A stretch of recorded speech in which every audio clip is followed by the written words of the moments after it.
The hall was enormous. It stretched so far up toward the ceiling that the top of it was lost in shadow, and the walls were lined with rows of curved seats, each one filled with a delegate from one of the 41 member species of the Interstellar Council. The air smelled faintly of something chemical, something that had no name in any human language, and the lights overhead were a pale, cold blue that made every face in the room look a little unwell. And Nathan Cole sat in the human delegations section, which was near the back, as it always was. The human seats were smaller than those of the Keth Ari and set slightly lower, a detail that had been called an architectural accident the first time anyone complained about it and had never been corrected. Nathan was 57 years old. He had gray at his temples and a calm face that people often mistook for tiredness. He was not tired. And he was simply a man who had learned a long time ago that showing too much on your face in a room like this one was a mistake. Beside him sat Laura Briggs. She was 29, sharp in the way that people are when they have been underestimated for most of their lives, and she was writing something on a small pad in her lap with a steady hand.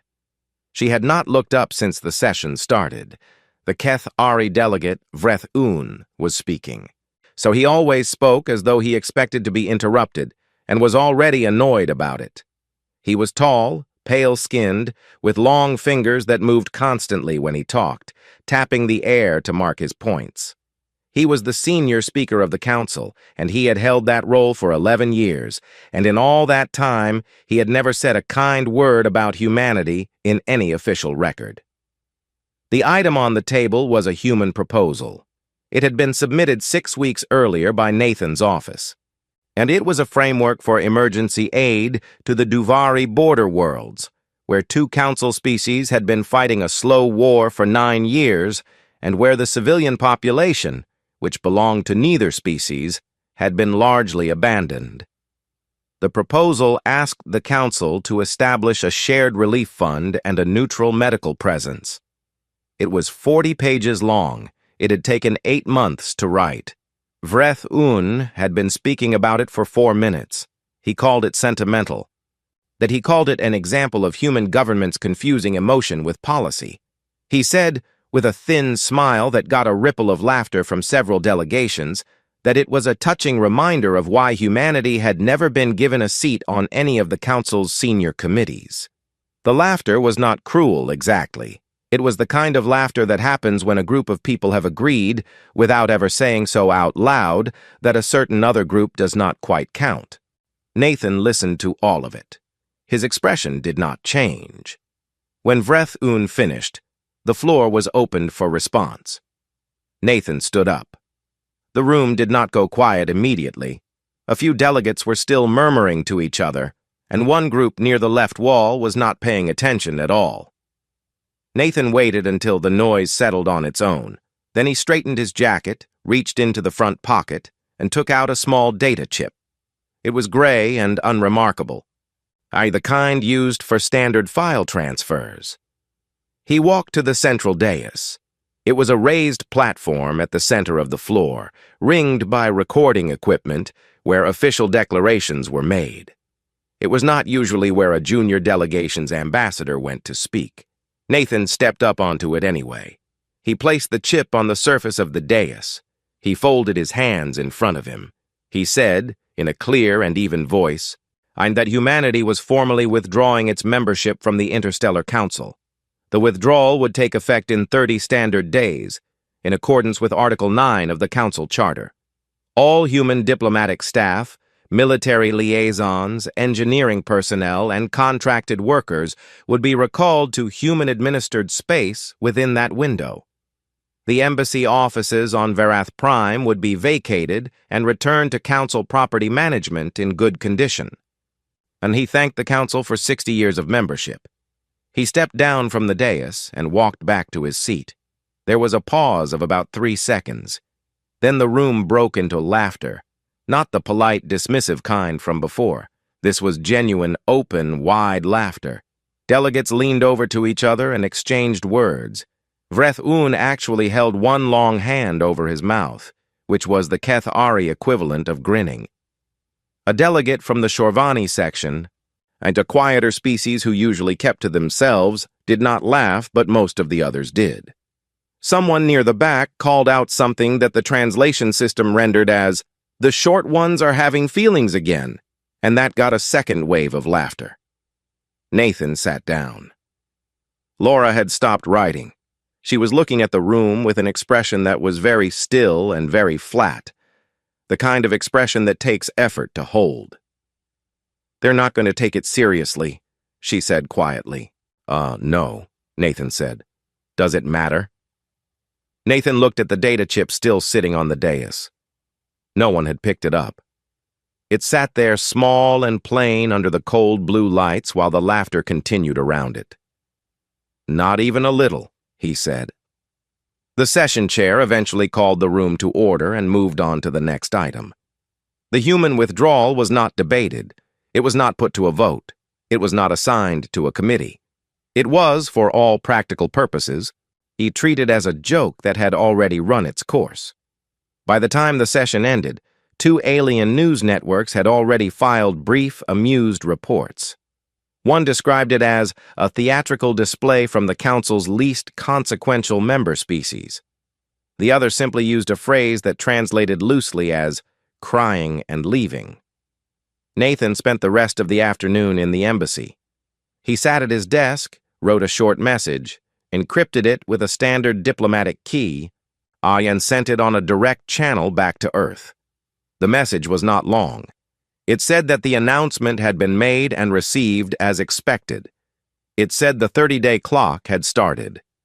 And it said 3 words that had been agreed on in advance as a signal: begin the withdrawal.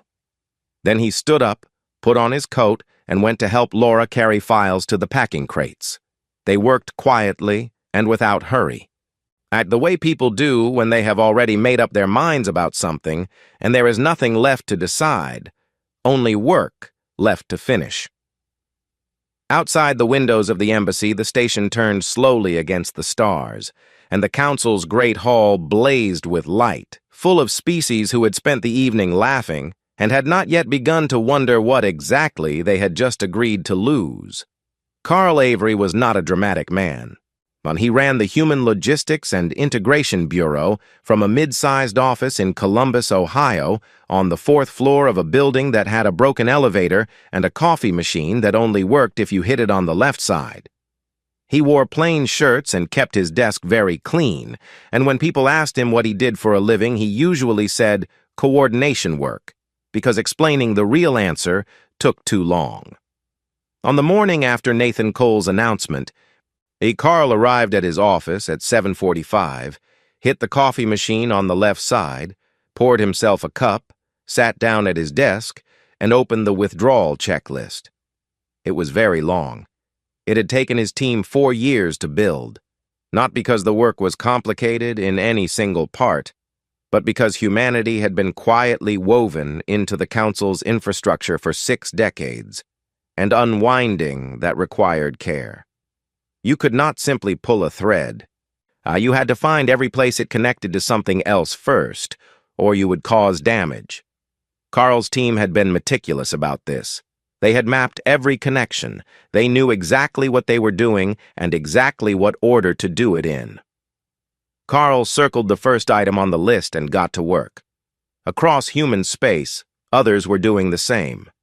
Engineers received transfer orders and began shutting down consoles they had maintained for years. Supply officers closed accounts. Medical staff collected equipment and filed their last patient handover reports in triplicate, following every protocol to the letter. There were no dramatic exits. There were no speeches at the door. People simply finished what they were doing, made sure everything was properly documented, and left. Diana Osei was one of the last people Nathan had messaged personally.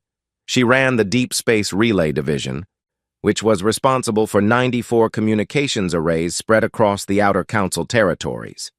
The arrays were not glamorous. They were large metal structures anchored at key gravitational points between star systems, and they existed to carry signals across distances that would otherwise make communication nearly impossible. They had been built over 30 years by human engineers working in shifts, often in conditions that no other council species had volunteered for. The council had approved their construction and then largely forgotten about them, the way people forget about the pipes in the walls of a building they live in. Diana had been maintaining those arrays for 11 years. She read Nathan's message twice, then forwarded the decommissioning orders to her 12 regional teams with a single line of her own attached. Do it right. Every step. No shortcuts. Her teams understood what she meant.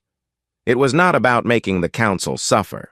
It was about maintaining the standard that human engineers had always maintained, even when no one was watching and no one was saying thank you. They would shut everything down properly. They would file proper closure reports. They would leave the physical structures intact in case the council found someone else to run them someday. They just would not be there anymore. By day 8 of the 30-day window, the first problems started showing up at the edges of council space. The cargo fleet operated by the Keith Ari found that 3 of its standard navigation beacons were offline. The beacons had always been there. They had been there so reliably and for so long that the fleet's navigation computers had simply assumed they would always be there and had not been updated with alternative routing. The fleet sat in position for 11 hours while its operators tried to work out what had happened. On day 10, a medical outpost on the second Duvari border, the same border that Nathan's rejected proposal had been trying to help, sent a distress call. The human staff were gone. The equipment was still there, clean and functional, with instructions posted on every surface in 6 languages. But the local staff, who had worked alongside the human doctors for years, had never been trained to operate the more advanced diagnostic systems, because the human doctors had always been there to do it, and nobody had ever thought to ask what would happen if they weren't. On day 12, a data processing hub on the Keith Ari trade corridor simply stopped receiving the maintenance updates it had been getting automatically from a human-operated server for 22 years. Nobody at the hub knew what the server did exactly. It had just always worked. The system started degrading slowly, the way systems do when they are no longer being tended. Not with a crash, but with a quiet accumulation of small errors that would eventually add up to something serious. Sek Aro noticed. Sek Aro was Vreth Un's junior aide, and he was not very senior, and nobody paid much attention to what he said in meetings. But he was careful and observant, and over the course of 4 days he had been quietly collecting the incident reports that various council departments were filing and trying to see if there was a pattern. There was a very clear pattern. On every failing system, every offline beacon, every outpost without staff, all of it traced back to human-operated assets that were being methodically withdrawn on the schedule Nathan Cole had announced from the dais. Sek Aro put together a report. It was not long. It did not need to be. The facts were plain enough on their own. He submitted it up the chain. Vreth Un read the first paragraph, noted who had written it, and filed it under low-priority administrative concerns. He told Sek Aro, or through a staff assistant, that the disruptions were the expected result of a primitive species making a spectacle of itself, and that things would normalize once the theater was over. Sek Aro did not argue. He went back to his desk and quietly made a copy of his report for his own files. On day 14, a Keith Ari maintenance technician was sent to inspect the power relay terminal at Junction Station Verath 7, which had started giving irregular readings. And the technician was experienced and thorough. She opened the access panel, pulled up the diagnostic interface, and stopped. Every label on every component inside the terminal was written in English. Not translated, not dual-labeled, English only in clean printed text, with small handwritten notes in the margins that were also in English, added by whoever had last serviced the unit. The technician stood there for a long moment, looking at the notes, at the neat, careful handwriting that belonged to someone she had never met and would never meet. She had no idea what any of it said. She closed the panel, filed a report marked urgent, and went to find a translator. There was not one available for another 3 days because the Human Translation Service office on Verith Prime had already been vacated and its contract with the Council had not yet been reassigned to anyone else. Carl Avery, back in Columbus, checked that item off his list, then poured a second cup of coffee and moved on to the next one. Kevin Marsh had been on Verith Prime for 3 years. He was a military liaison, which meant his job was to sit in rooms with alien defense officials and make sure that nothing accidentally became a war. It was less exciting than it sounded and more important than anyone admitted. He was good at it. He had a slow, easy way of talking that made tense people less tense. And he had spent 3 years learning the small things, which species needed silence before they could agree to something, which ones needed noise, which ones read hesitation as weakness, and which ones read it as respect. On day 18 of the withdrawal window, Kevin sat in a conference room on the station's military level and gave his final handover briefing. There were 6 alien officers in the room, representing 4 different species. They had worked alongside Kevin and his small human team for years. Some of them he liked very much. He had shared meals with a few of them, which was not a small thing when you were talking about species whose food requirements and social customs around eating were completely different from your own. He had made the effort because it mattered, and because it was the kind of thing that built the sort of quiet trust that kept mistakes from becoming disasters. And he went through the briefing document page by page. He explained every ongoing situation in detail. He had prepared notes on each conflict and each negotiation that the human liaison team had been managing. He answered every question carefully and completely, and when an officer from the Cathari delegation asked if humanity might reconsider its timeline, Kevin said, without any sharpness in his voice, that the timeline was firm. When it was done, he stood up. He shook hands with each of the 6 officers and picked up his bag. There was a silence in the room that was not comfortable. Kevin was almost at the door when the senior Shorvani officer, a quiet individual named Veltan, who had never said much in 3 years of meetings, spoke up. "Who will take the Duvari mediation when you are gone?" Veltan asked. It was a simple question. It was also the right question. Kevin turned around. "That's in the handover notes," he said. "Page 41. And the short answer is that no one on the current council roster is cleared for neutral arbitration in that corridor under the existing treaty framework. Your best option is to petition for a temporary ceasefire and use the time to build a new mediation structure." Veltan looked at him for a moment. "How long did it take your people to build the last one?" 11 years, Kevin said. He left. In the council chamber, things were not going well. The Duvari border situation had already been raised as an emergency item. The 2 species involved, the Atren and the Voska, had been holding an uneasy quiet for the past 2 years, largely because a small team of 4 human arbitrators had been maintaining near-constant back-channel communication with both sides. Those 4 people had packed their bags on day 15. By day 19, the back channel had gone dark. By day 21, the first exchange of fire in 2 years was reported at the border. Ambassador Tay Liss of the Shorvani called for an emergency session. The Shorvani were not a powerful species in the council. They were small, careful, and deliberate, and they tended to speak infrequently, which meant that when they did speak, other delegates usually paid attention. Tay Liss was their senior ambassador and had been watching the past 18 days with growing dread. She stood at the central dais and she did not raise her voice. She simply started reading facts. She said that human medical nanite technology was currently in active use in 6 council species healthcare systems, and that the full maintenance and recalibration protocols existed only in human medical databases, which were no longer accessible to council members following the withdrawal of the Human Medical Exchange Agreement.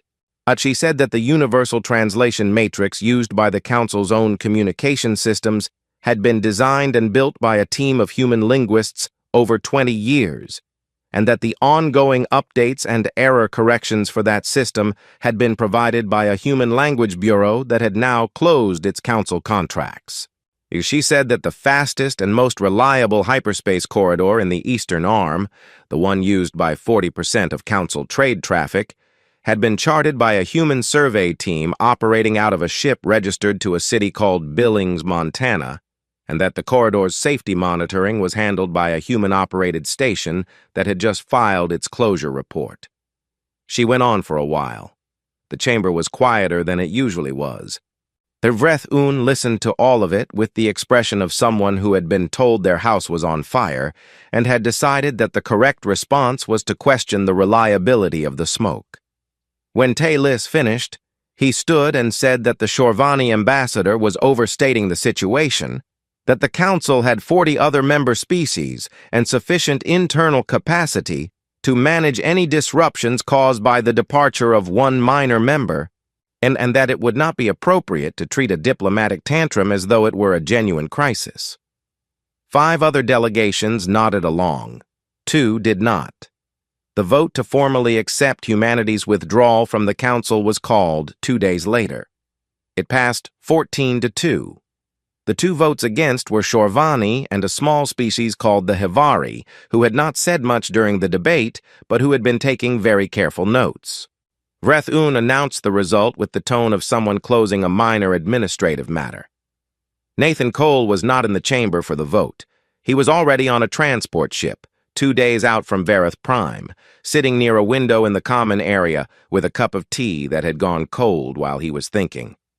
Laura sat across from him, reading something on a small screen. The stars outside were steady and quiet. They voted it through, Laura said without looking up.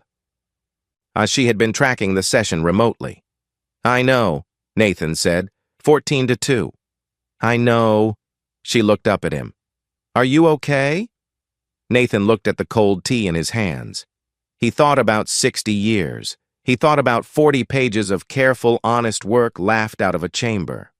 He thought about the handwriting in the relay terminal margins, the notes left behind by some engineer whose name he probably knew, whose work had kept lights on across a dozen worlds. I'm fine, he said. And he meant it in the way that people mean it when they are not fine, but have already accepted the thing that made them not fine, and are now simply moving forward. Outside, the stars did not move.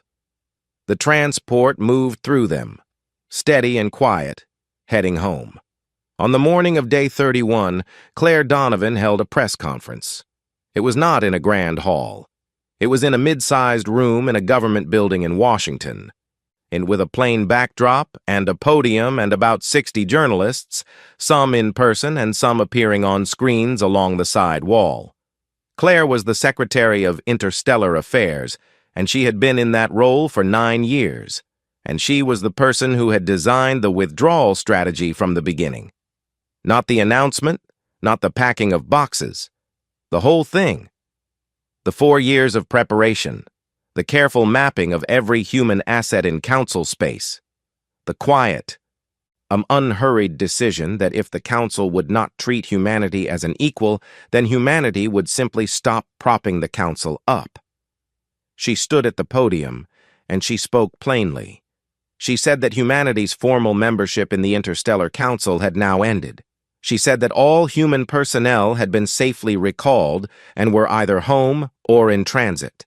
She said that Earth and the Sol Coalition remained open to diplomatic contact with all species, member or non-member of the Council, and on a bilateral basis.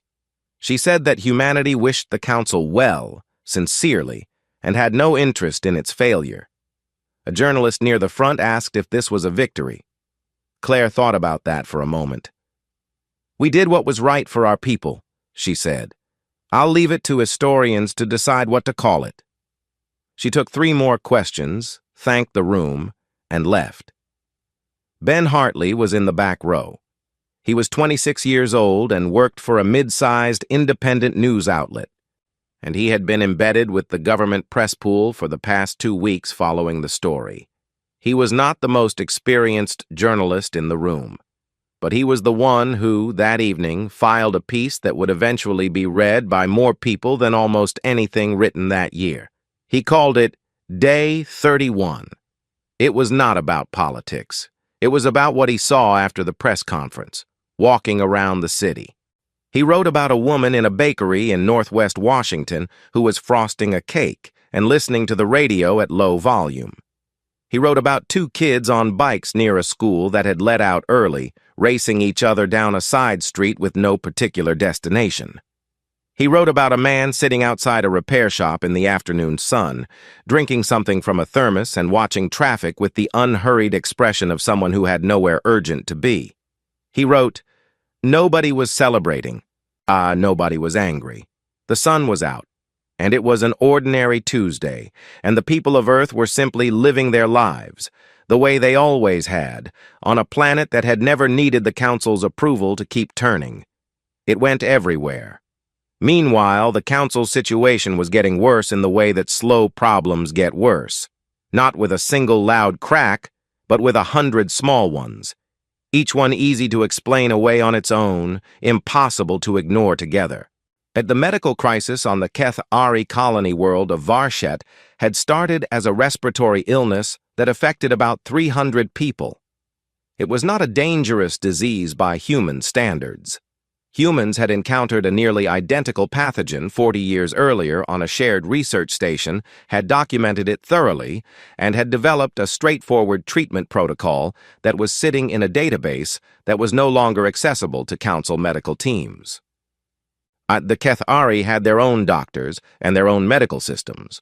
What they did not have was 2 centuries of interspecies medical research that human doctors had compiled out of a habit of caring about things that had nothing to do with them. That research had been shared freely with every Council species through a medical exchange program that had been part of humanity's membership package. The program had been canceled on day 30. The outbreak grew, and the Trade Federation collapse was quieter but wider. There were 3 major neutral trade hubs in the inter-council territories, and all 3 had used a banking protocol designed and maintained by human financial systems engineers to handle currency exchange between species whose economic systems were not natively compatible. The protocol had been running for 30 years. It had never failed. And it was so stable that every trade agreement signed in the past 2 decades had simply assumed it would always be there. It was not there anymore. The hubs did not collapse immediately. They degraded, trade slowed. Disputes that would normally have been resolved through the neutral protocol had nowhere to go. Small agreements fell apart. Larger agreements that depended on small agreements being stable started to wobble. Sec Aro, who had been filing reports that no one was reading, finally did something he was not supposed to do. He found a contact address for a human trade official and sent a personal message. The official was Amy Rourke. She was 34, worked out of an office in Chicago, and had been handling incoming inquiries from non-council species for the past 3 weeks as part of the new bilateral outreach structure that Claire Donovan's office had set up. When Sec Aro's message arrived, she read it carefully. It was long and somewhat desperate in tone, and then it described the situation on the Keth Ari worlds and the trade hubs and the navigation failures and the medical crisis, and asked, plainly and without any official framing, if there was anything humanity could do. Amy wrote back the same day. Her message was warm and professional and genuinely sympathetic. She said that she was sorry to hear about the difficulties and that she understood it was a hard situation. She said that Earth was very willing to discuss humanitarian aid and technical support requests, and that the process for doing so was through the new bilateral diplomatic channel that humanity had established for exactly this purpose. She attached the contact form and offered to personally move any serious requests to the front of the review queue. She included her direct line. Sec Aro stared at the message for a long time. He had expected coldness, or silence, or maybe something sharp. He had not expected kindness. It made him feel in a way he could not quite name, considerably worse about the past 2 months. Vreth-Un had not been sleeping well.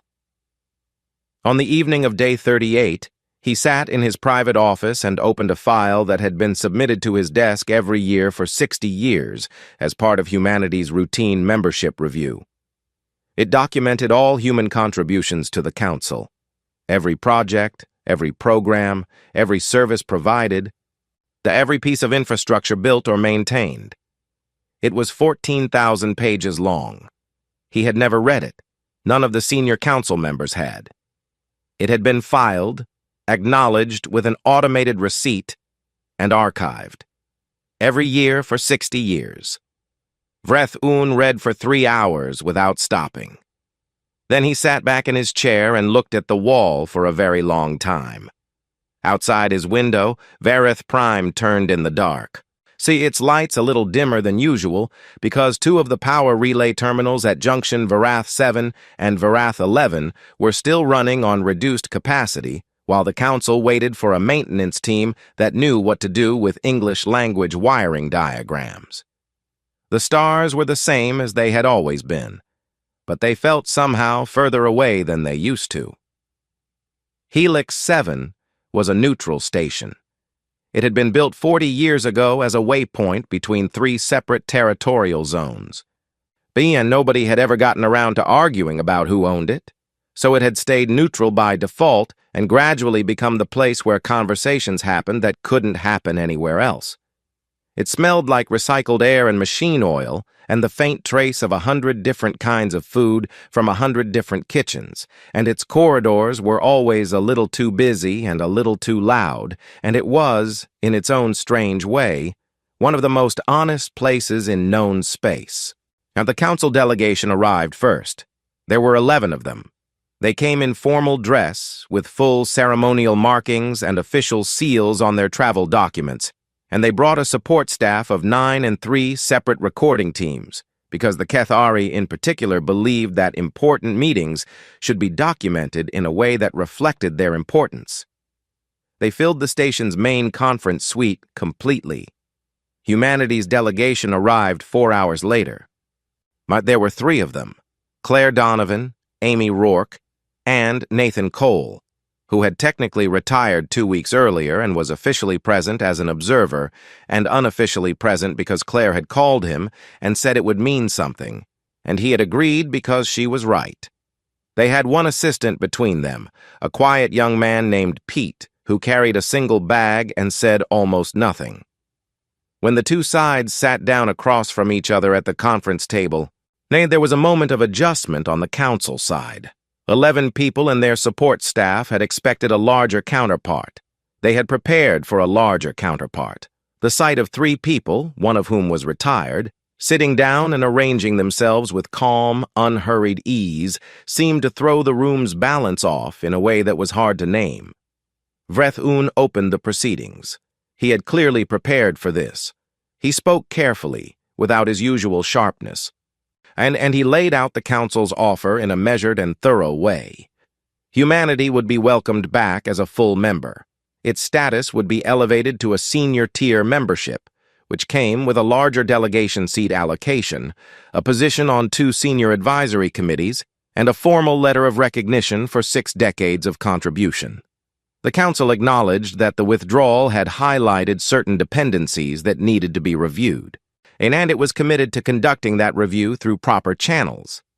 It was, by any fair measure, a better offer than humanity had ever received from the Council in 60 years of membership. Claire listened to every word of it without interrupting.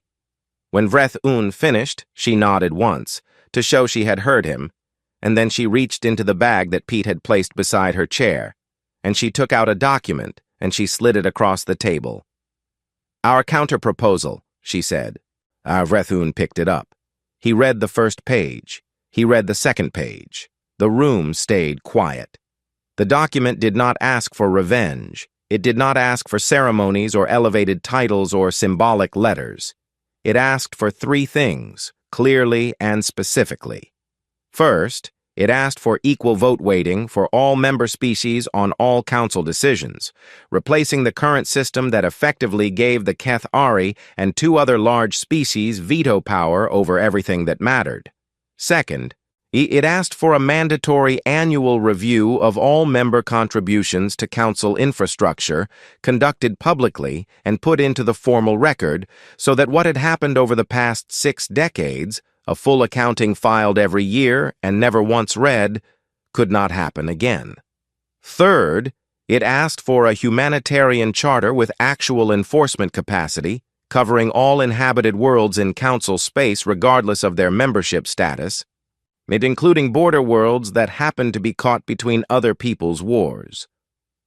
Vreth-Yun looked up from the document. "This is not a return to membership," he said. "This is a restructuring of the entire council." "Yes," Claire said. "You are asking us to reduce our own authority." "We are asking you to share it." There was a silence. Vreth-Yun set the document down. "This is an overreach," he said. "You left. You came back to negotiate re-entry. That is the nature of this meeting. You are not in a position to set conditions of this scale." Claire folded her hands on the table.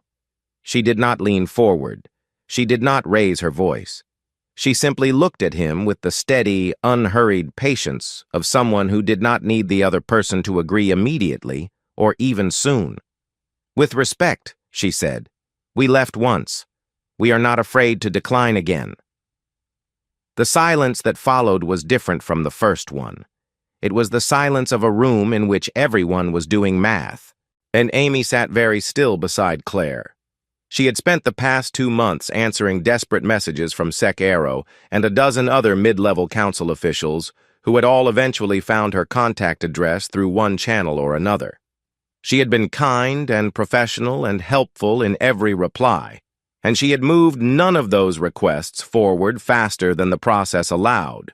And in doing so, she had given every person she talked to a clear and repeated demonstration of exactly how unhurried Earth was prepared to be. She watched Vreth-Yun and waited. It was a Hevari delegate, one of the two who had voted against accepting the withdrawal, who moved first. She reached across the table, took the document from in front of Vreth-Yun, and read through it again slowly. Then she uncapped a pen and signed at the bottom. The Shorvani ambassador signed next. Then a delegate from the Durrani collective. Then 2 more in quick succession. Vreth-Yun watched them. His expression did not change exactly, but something behind it changed. The particular stiffness of someone who has been holding a position for a long time and has just felt it become impossible to hold. He sat with that for a long moment. Then he reached out and signed the document. The remaining delegates followed. Nathan Cole watched all of it from his chair at the far edge of the table. He had not said a word during the entire meeting. He had arrived, sat down, and been present, which was the only thing that had been asked of him. When Claire looked over at him after the last signature, he gave her a single small nod. It was not a triumphant expression. It was not quite satisfaction either. It was the look of a man who had carried something heavy for a very long time and had just set it down. The meeting wrapped up within the hour. The formal documents would take weeks to process, and there was a great deal of implementation work ahead, and nothing would be simple. But the signatures were on the page, and the page was real. On the transport back from Helix 7, Amy found a quiet corner near the back, took out her personal phone, and called home. Her mother answered on the second ring. "Hey," Amy said. "Yeah, it went well. I'll tell you all about it." She paused and listened for a moment. Then she smiled. "That sounds great," she said. "I'll be home by Thursday. Save me some." She hung up and looked out at the stars going past. They were the same stars that had always been there, steady and quiet and very far away, burning without asking anyone's permission, going about their business the way they always had, the way they always would. She leaned her head back and closed her eyes, and was asleep before the station's lights had fully dimmed for the night cycle. Some things do not need a grand ending. They just need to be finished, and then life continues, and that is enough.